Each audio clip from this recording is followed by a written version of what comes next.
Moikka! Ohjaan yhden kaulan faskioihin kohdistuvan venytyksen tällä videolla.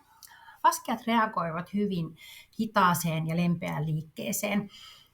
Että maltan tehdä riittävän pitkän ja pikkuhiljaa etenevän venytyksen, käytän tässä apuna 2 minuutin tiimalasia.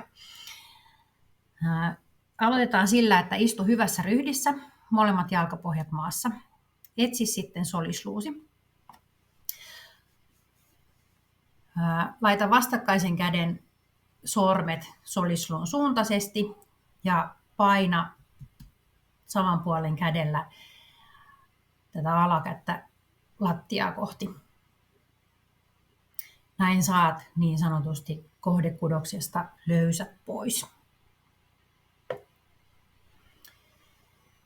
Nosta sitten leukaperää lempeästi kohti kattoa. Lievän venytyksen tulisi tuntua leukaperä ja käsien välissä. Jos tuntuu kaularangassa tai niskassa, tee vähemmän liikettä ja tarkista, että olet ojennanut itsesi ryhdikkääseen asentoon ja olet ottanut kunnolla löysät pois.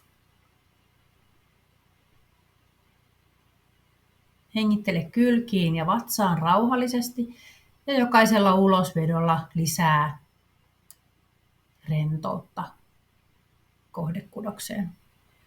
Katso samalla kattoon, se lisää venytystä. Tee lempeästi pakottamatta. Odota, että gyros kerkee reagoida.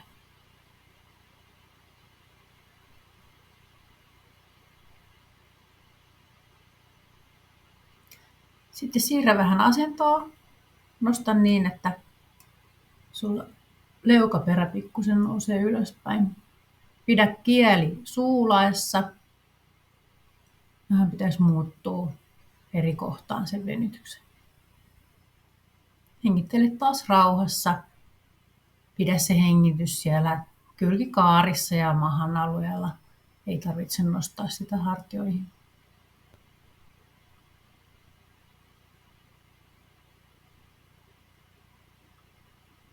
Ja sitten lopuksi nielase.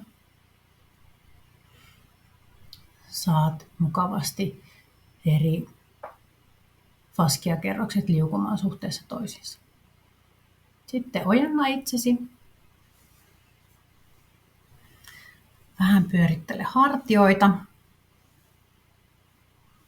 Ja sitten lempeästi katso molempiin suuntiin kaikessa rauhassa. Ei tarvitse tehdä mitään ääriliikettä. Sitten tehdään toinen puoli. Tarkista taas oma istuma-asento, jalkapohjat maassa.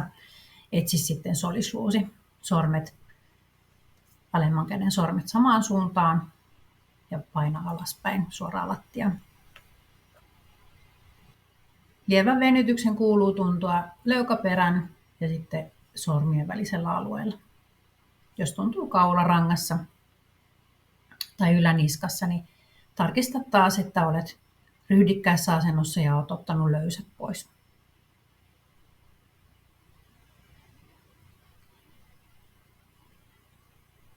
Hengittele rauhassa kylkiin ja vatsan alueelle. Hartioiden ei tarvitse tässä nousta. Nosta taas katse kohti kattoa. Saat sitten leukaperää paremmin nostettua ylös samalla. Pidä kieli suulassa.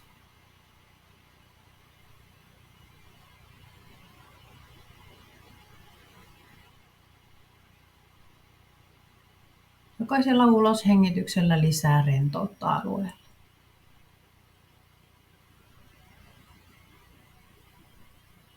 Sitten voit nostaa leuan kärkeä ja leuan pieltä ylöspäin kaikessa rauhassa.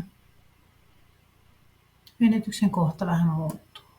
Pidä edelleen se kieli siellä suulassa. Ja purentalihakset rentoina.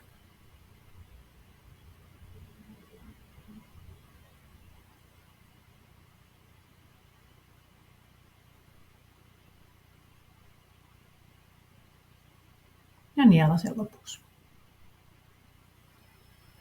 Ja Nosta taas pää kaikessa rauhassa pystyasentoon.